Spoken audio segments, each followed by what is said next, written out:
Welcome back to the Weekend Express. We're glad you're watching. We're moving on to the interview segment now. And in the studio, we have a very inspirational woman, Lois Njanja, who is the CEO of a Job Training Institute in Australia. Lois, good morning. Thank you so much for joining us. Thank you. So you have one big story to tell. You went for holiday in Australia and ended up actually moving there and starting a school. And we will get to that before. But before then, talk to us about who Lois Njanja is. Thank you very much. Lois Njanja, I'm a wife of Milton Njanja. I'm a mother of 3 children, and I'm the Chief Executive Officer of Job Training Institute, Melbourne. Right. So, like I mentioned, you took a trip to Australia and then you decided to stay and start a school. Tell us about that entire journey. When we went to Australia, it was actually as a holiday. It wasn't ready to live because we wanted to go to Australia in 1999. But because we were in computers in Kenya, there was something about the computer bug that planes might not work when the year moved to 2000. And so we cancelled our trip to Australia because we said if trains and the aeroplanes don't work, it means we'll be stuck in a foreign nation. That was very interesting because remember, a lot of people sold their houses and property during that time before the millennium. That was very interesting. So we thought, okay, let's go to in year 2000 when we are sure that we'll go and get back home. So we went to Australia around year 2000 to visit, and we were there for 5 weeks. But we loved the nation because Australia is a lovely country. And there was this feeling among all of us, the 5 of us, can we try it out here? And we agreed, yes, we can try it out here. So we came back home, went to the embassy, asked, can we get a visa to Australia? They gave us a business visa within 6 months, and off we were gone. We closed our house and said, we'll try it out. If it doesn't work, we'll come back. And you're still trying it out 15 years down the line. Wow. So what was it about Australia that captured your attention so much that your entire family wanted to stay there? Australia is a land that is quite a nice place to be in. It just feels home. Every time you go to Australia, it just feels, there's that comeliness. It's a very laid-back society whereby you feel like it's a very nice place to bring up your children. The systems are working. Well, back in 2000, nothing was working in Kenya. You go to a country where everything seems to be working, people are happy, and we wondered, maybe we want to bring up our children somewhere else, and that's how we ended up being there. Right. And then, normally you'd imagine moving into a new country and starting your life afresh. How did you end up being the CEO of Job Training Institute? Yeah, moving to a new country is a hard journey. When you go to visit, it's different from when you go to live. Because when you go to live, you realize, I think I might have made a mistake. Because things are very different. The culture is different. That you start from the bottom and, make your way up. But you decided, no, I want to start my own thing, not be employed. Well, in Kenya, we were business people. I've never been employed. Since I left university back in long time ago, I was never employed. I was only employed by Ernst & Young for maybe 7 months. I thought that was it. So I've always been in my own business, doing small things. So when we went to Australia, obviously, I wouldn't have gone to ask for a job as an accountant. I was a trained accountant, but never worked as an accountant. So I would not have asked for a job as an accountant because I had no experience. So I had to do the thing I know how to do, which is to start small businesses. So what we did is I went back to school, because of course I had to buy time. I don't know the systems. I know nothing about this nation. I went back to school, did my master's in entrepreneurship and innovation. My husband also went back to school, did his master's in IT. In the process of doing my master's in entrepreneurship, because that is a class where they help you to just navigate through the business system. Your classmates are all business people. So I'm busy talking to them and finding out what happens, and they're telling me all the systems that they use in Australia. And then in the process of being in the class for 2 years, you start small businesses, which we did. I tried importing coffee from Kenya, it didn't work. Tried to do the computer thing I was doing in Kenya, didn't work. So I tried a few businesses as class projects, and they were not working until eventually I found myself in a business which was working, which was not actually a training organization. It was an agency, a nursing agency. So having found myself in a nursing agency, then it went on to become a school. Right. Yeah, so talk to us about that process, because starting a school, even in Kenya itself, is not easy. But you were a Kenyan in Australia. Was it difficult for you not being Australian? Not really that it's difficult being a Kenyan, because Australian systems are straightforward. You do 1, 2, 3, up to number 50. and you get through. It's not an issue of who you are, where you come from. Right. It's just a straightforward sort of a system. But the only difficulty is that I've not been brought up in that nation. So I really don't know how things work. So it's a question of I'll take a bit longer to find out. But once I was sent those documents by the government, which was a big heap of documents, you just go through them one by one, one by one. What you don't understand, you send an email to somebody or you pick a phone and call and they tell you do A, B, C, D. So Australia is one of those places anybody can settle from all over the world because systems are defined, systems are respected. So I can't say that I found it hard because I was from a Kenyan. It's just that the challenge was we didn't know the environment. But at the end of the day, we did what we were supposed to do.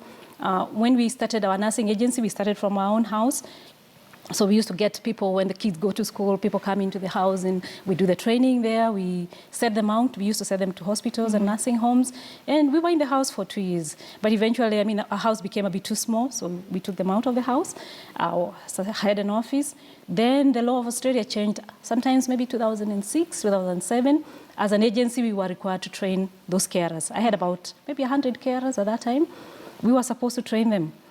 And then I'm like thinking, okay, I have 100 people to train here, and I need to take them to a different school. Why can't I, just train them myself? And that's how we ended up looking for what is the process of becoming accredited. Because in Australia, for you to train in some of these things, Certificate 3s, diplomas, and everything else, you need to be accredited by the government. So we had to look for that process and start the process. Took us a whole year because it's a long process. Right. But eventually, that's how we ended up in a training organization. So we started running two businesses at the same time, the nursing agency and the school. School became very busy at that particular time, and so we sold off the nursing agency and we remained with the school. Right. Yes. So talk to us about Job Training Institute. What do you do exactly? So Job Training Institute is a vocational school. We do certificates and diplomas, mainly in health and community services, because that's the area we started, being in health and community services. Courses that we offer, mainly diploma of business, diploma of community services, diploma of mental health, early childhood education. Those are the areas we specialize in. At the moment, we have 3 campuses, but we are moving one of our campus from Adelaide to Melbourne City, so we will just be based in Melbourne. So we have 3 campuses, and we have about 1,500 students, and we have about 50 staff members at the moment. Yeah. But I understand you're also international and domestic. So here in Kenya, where are you based? How many students do you have here? Saying that we are international and domestic means that, okay, we are based in Australia, but we have both domestic students and international students. You get students from Kenya as well? We get students from all over the world. Majority of our students at the moment are still domestic students. Those are Australian students who are paid for by the Australian government. But we have also a big percentage of international students, mainly from Asia because of the proximity of where we are. But we are also venturing to places, the whole of Africa and the rest of the world, to get students from there. So it means that, yeah, we are an international school based in Melbourne, but we don't have a campus here. Yes. Right. Okay, and of course, being in the education industry, I would say for quite a while, you're familiar with the systems in Australia, the systems in Kenya, because this is where you went to school. And Kenya is currently going through an education review, or a review of the curriculum. Would you say that we're heading to the right place because we're moving from the 844 system to the 633 system, which is supposed to sort of train students to not just graduate and look for jobs, but more of give them a specific path to follow after they finish school? Is that the right direction for Kenya? Yes, I think I would say it's the right direction to follow because now I've seen the Kenyan system that I went through, and I didn't go through the 844, I went to the older system, then I've seen the 844, and I've seen the Australian system. And I think what Kenya is doing is right. I haven't seen much of what is being reviewed, but I guess the review is good. But my comments would be just for us to be very aware as a nation exactly what we want to achieve out of that education system. It's not just an issue of reviewing a system. What we want to achieve, and some of the basic things that myself, as a Kenyan, I would want to see an education system that is bringing unity and cohesion in Kenya. Because that's one of the biggest things we're always struggling with. You're a different tribe, I'm a different tribe. We need to start teaching our children from the time they're in early childhood, what is it to be a Kenyan? Why should we be proud to be 42 tribes in Kenya? Because it's something to be proud of. It's nothing for us to fight about. It's something for us to recognize what is a gifting in each one of these tribes in Kenya and what do they represent in the nation of Kenya. And we need to start teaching our children from very early on that, yes, I am a Giriama child, but I need to learn about the Kikuyu singing, the Kikuyu dancing. And if we teach these children from the time they are very early on about being a Kenyan and being proud and doing cultural exchanges, our children, instead of just going to the national park, a kid in central Kenya is going to live in a Kisii village for a week just to learn the Kisii. And even in the schools, teaching these languages to the children, that by the time I come out of school, even I'm a Kenyan, I can speak a bit of Kisii, I can speak a bit of, so that by the time we go through the education system, we have a cohesive society. I would see that one as a key thing that we need. Just learning how to respect one another as a community, that needs to be put in our school system. What else does education do? Education is a core to a country, and I'm hoping that the minister is looking at these things and thinking, yes, what does this education system of ours need to achieve? Education is about productivity in a nation. Therefore, as you've said rightly, it's about producing the right skills. Now, if it's about productivity, how do we ensure that this system of ours actually eventually produces for us graduates that actually have the skills? Actually, yes, because that's another problem that we have in Kenya. We have hundreds of thousands of graduates, but corporates are complaining that these graduates are not ready for the corporate market yet. And mainly because, you see, we have the university system, which is quite advanced and developed in Kenya.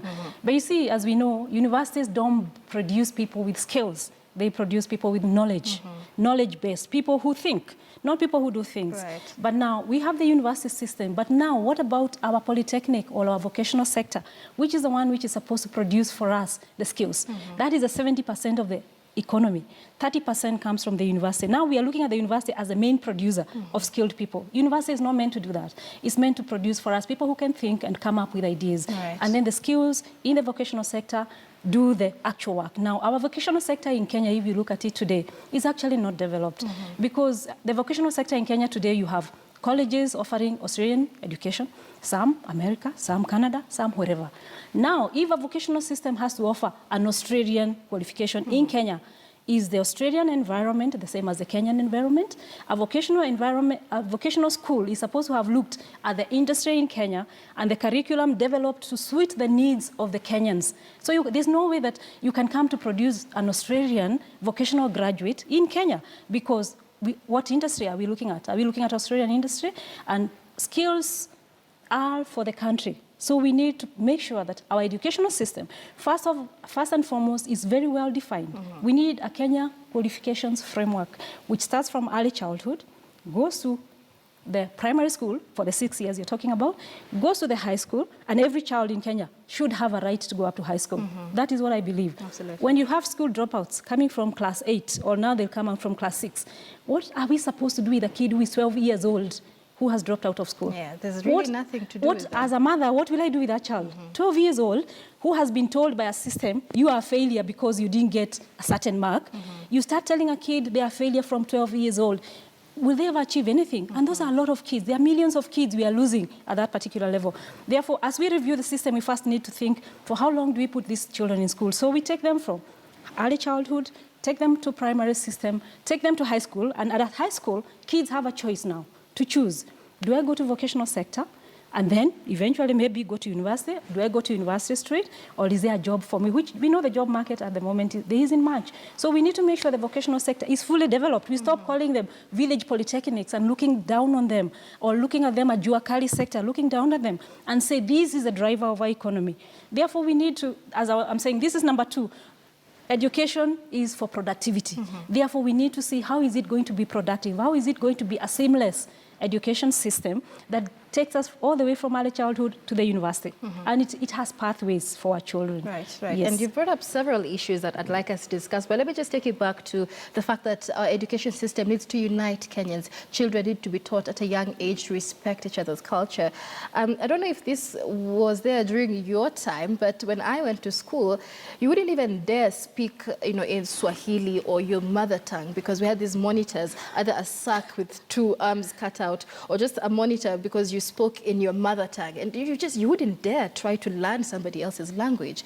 And so, these are some of the things we need to have. Let's get your comments on what's been going on with Moi University. This was, very unfortunate that brought up issues of, tribalism and, ethnic dispensation when it comes to an institution of higher learning like that. What are your thoughts on what happened this week? What I can say, I'm not a political person, I'm an education person, so I'm looking at it basically from the education point of view, because that's what I understand. It's very sad in this day and time for us to be looking at places of learning, whether university or a polytechnic or a primary school, in terms of our tribes. Because we are in a global economy today. You know, our children, most of the things they watch are from the US, isn't it? We should be looking at our education system in terms of the economics. In Kenya, we are very fortunate. We are almost like a hub for Africa. We should be looking at our universities becoming hubs, not for Eldred, but for Africa. So that Africans, when they think in terms of an education system, they're thinking in terms of Kenya. We want to take our children to Kenya because it's a good system. I wonder whether what I saw this week is really geared towards making Moi University an international institution, or is meant to make it a local. And for all universities, let's again redefine the education system in Kenya, so that when our institutions of learning are bringing out graduates, they are bringing out graduates from the Kenya qualification system who are very well baked, who are good thinkers, who are innovators, who are people who they can work anywhere in the world. Right. So in terms of looking at what was happening, maybe it's an unfortunate situation, but I guess the leaders are just to sit back and think, actually, what is education meant for? Is it meant to be a village thing, or is it meant to be a global thing? Which, to me, education is meant to be global.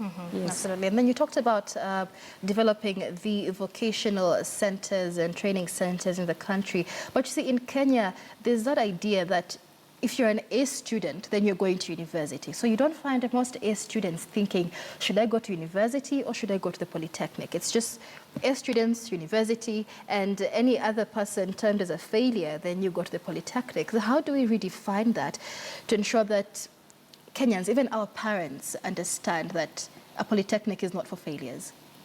Yes, again, that comes to having a seamless education system whereby we're giving the right image to the vocational sector, that our people are understanding exactly where is the place of the vocational sector in terms of the economy, that not all our children, it's okay to have an A. It's good because you become a doctor and that's what you are called for.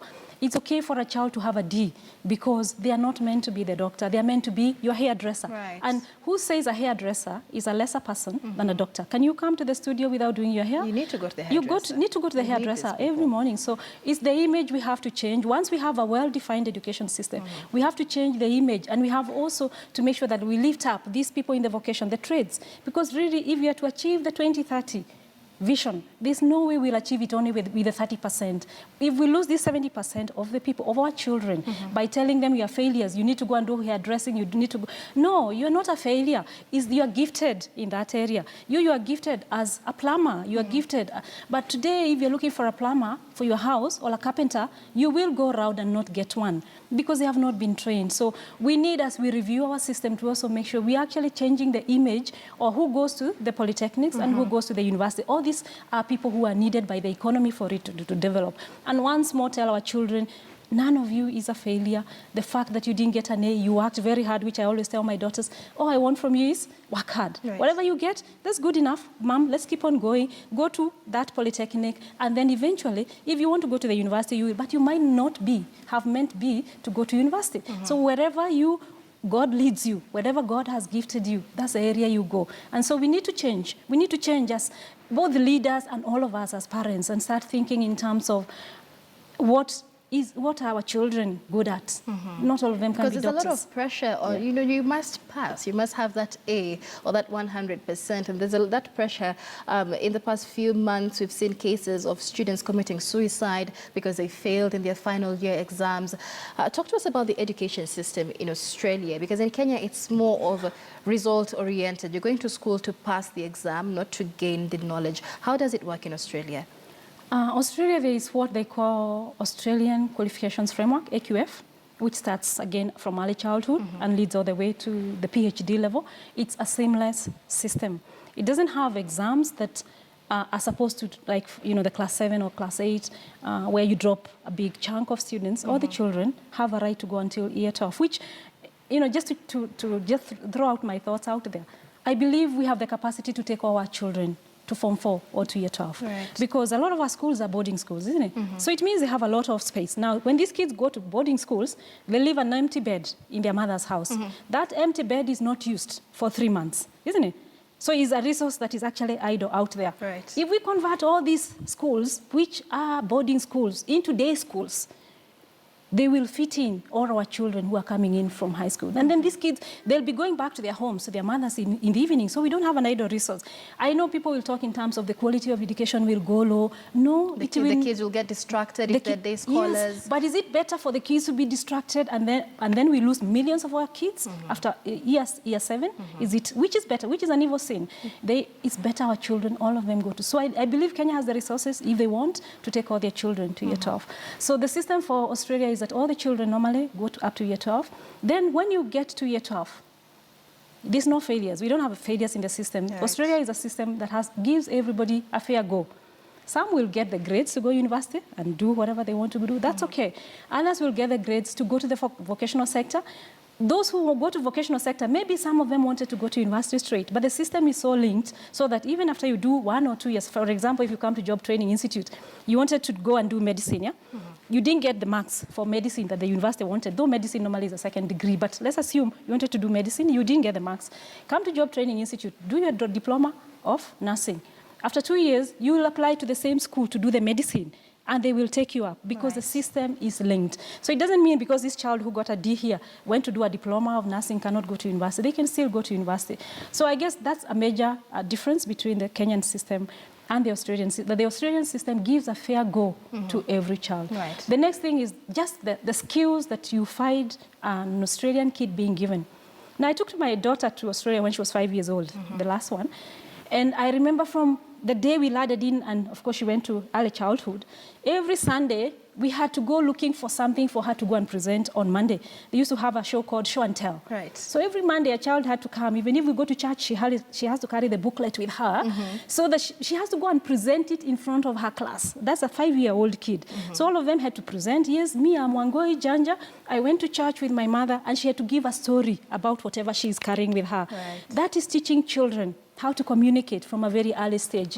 Now, here is a mother who went to Australia when she was already more than 30 years old, and she went to a master's class and was told has to do a presentation the first week she went to class. And I had never made a presentation. I'm telling you, it was a traumatizing experience for me being in that master's class because every week I had to do a presentation. And now I'm doing a presentation with people who have been doing presentations since they were 5 years old. And I'm 30-year-old. So, you know, some of these things are basic skills. And that's why you find, like, for example, you'll find our people going to a UN meeting. They can't make a presentation. We know. We have it in our brains. But they can't you can't articulate what you know because the system hasn't allowed us. Basic things like you'll find a Kenyan kid will never tell you, excuse me, can I have? Please, thank you. Those are basic skills. Do we want to go back there? You look at a child from Tanzania will always tell you, naomba, when telling you something. That's what we want to see in our children. So I'm looking at that is what you find in the Australian system. That's what you find in many other systems in the world. So let's go back to the basics. I know our children know how to cram, whether that's a skill or not. Especially if you went through the 844 system, that is an amazing skill that you gain through that. The question is that a skill that our children need? Right. Do they need to be able to say, thank you very much, sir, and excuse me, and just showing respect to the older people and even respect among themselves? Or do they just need to know how to cram? Is cramming a skill? So let's review our system thinking in terms of these skills we are talking about that we want to give our children. They don't have to be big skills, how to build a ship. We are talking of innovating, you know. That is some of the things that we should be putting in our school in this day and time. Because at the end of the day, we know that the biggest resource people have in any country is their brain. Right. Is actually their brain. But how do we make sure that these children of ours are able to use their brain? Is by teaching them how to do research. Again, I go back to my second daughter. From the time she was in class 1, we used to research every week about something. Now I know about African elephants, which in Kenya I didn't know about. I used to see them in the TV, but actually didn't know much about. She had to do research on African elephant, research on the pyramids, research on this, research. By the time that child reaches university, obviously, can do a lot of research, can do a lot of thinking. She is researching to go and present in class. Right. Those are two skills that we are giving those children.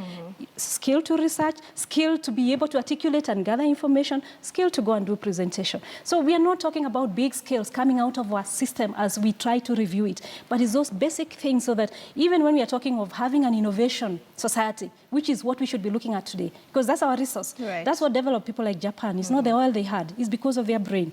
We want children who can innovate. How do we teach them? how to actually be able to innovate is by being able to use their brain, by being able to research, by being able to mix things here and there. Therefore, it's good when we review, we start thinking in terms, what is the end result we want to see in our system, and then we can base that on the end result is what will guide us in terms of what we want to see in the system. Yes. Absolutely. Right, and then speaking about the fact that vocational training centers in Kenya are definitely not developed, then we have a lot of Kenyans who seek these services abroad, places like Australia, for example. But a lot of Kenyan parents would still have the notion, this child did not do well in school here in Kenya. Why should I waste my money in, paying for a plane ticket and fees outside Kenya?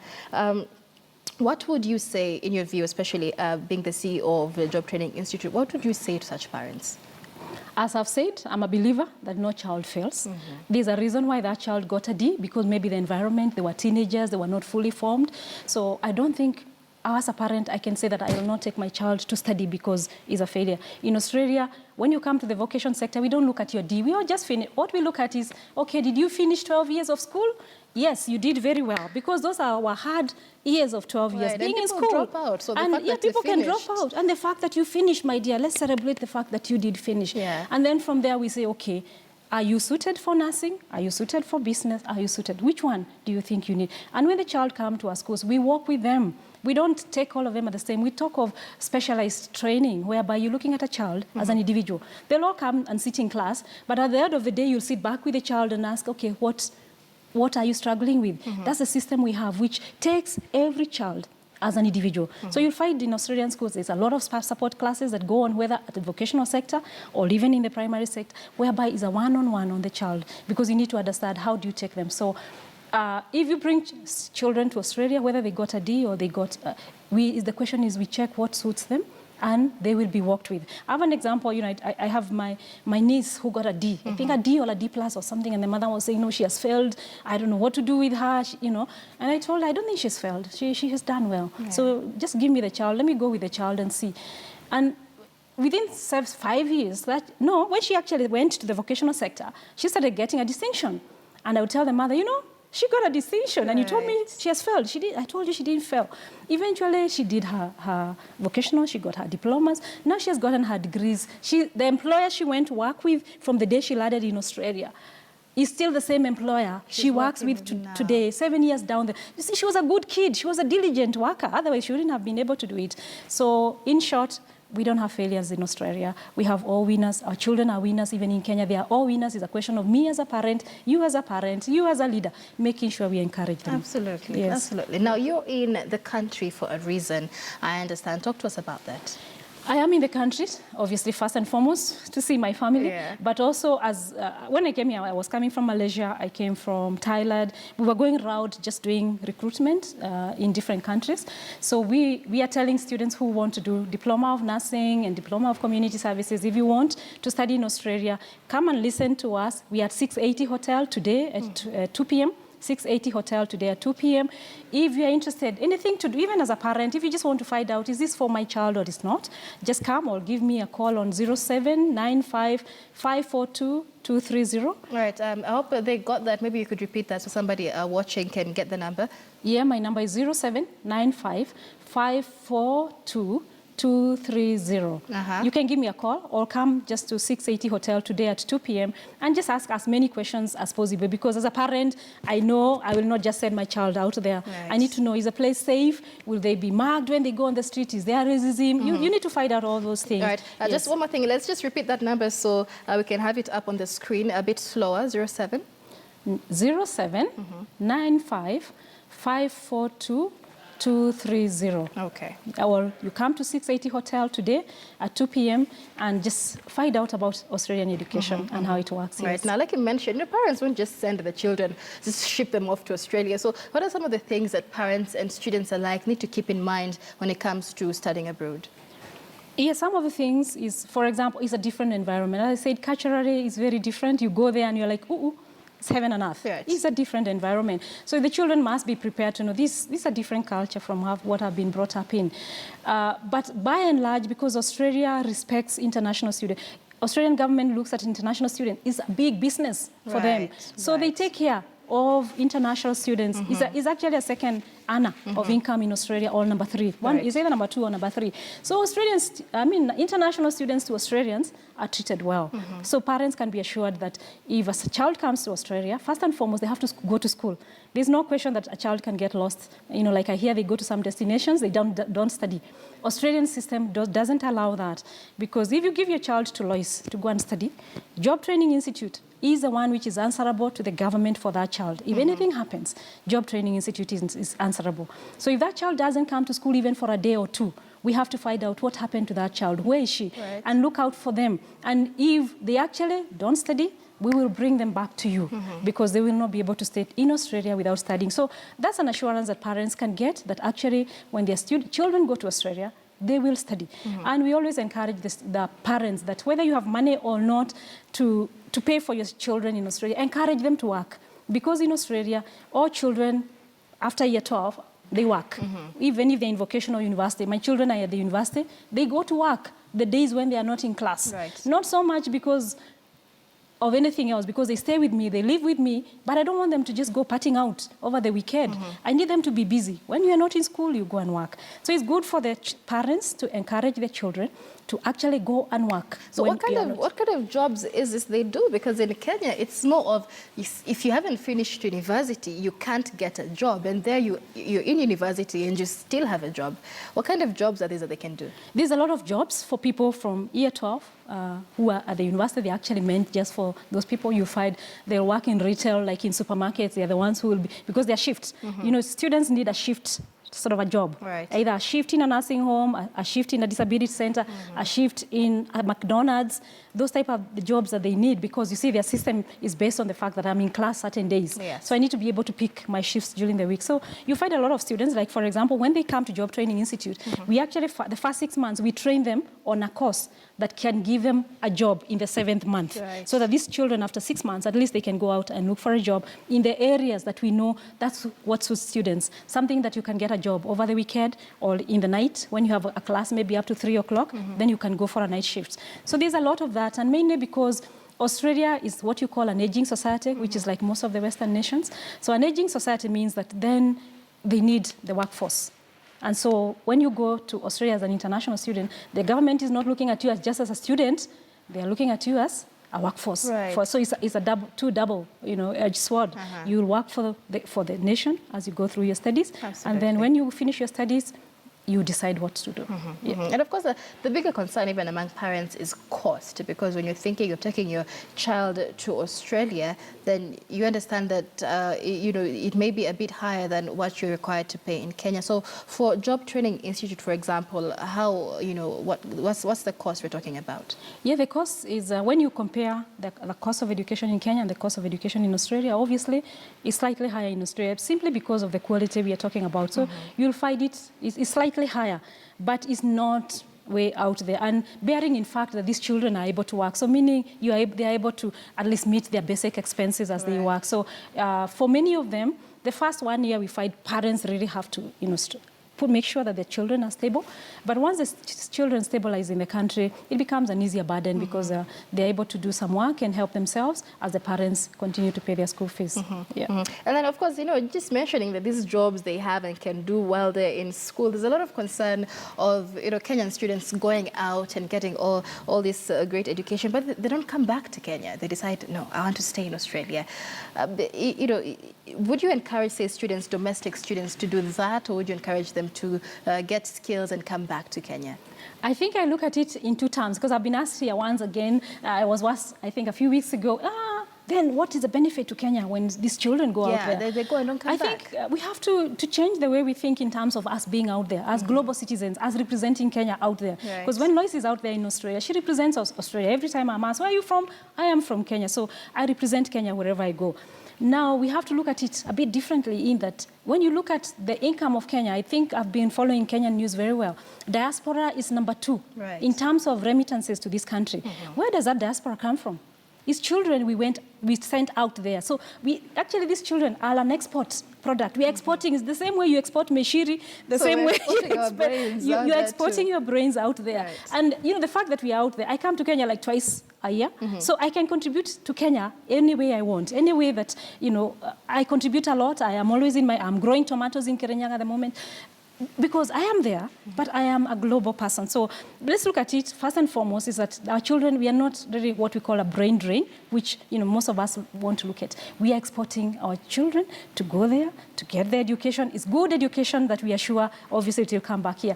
But at the same time, many of us, when we go out there and settle, you'll find we will always be connected to back home. So anytime anything needs to be done home, we are willing to help. So I don't think it's as bad as we want to look at it. Absolutely. Yeah. All right, Lois, thank you so much for speaking to us on the show this morning. We've been speaking to Lois Njanja, the CEO of a Job Training Institute in Australia. If anybody watching would like to find out more about the Institute, Lois will be at the 680 Hotel as of 2 p.m. this afternoon to give more information on the same, which brings us to the end of the Weekend Express this morning. Thank you so much for watching. My name is Michelle Ngele.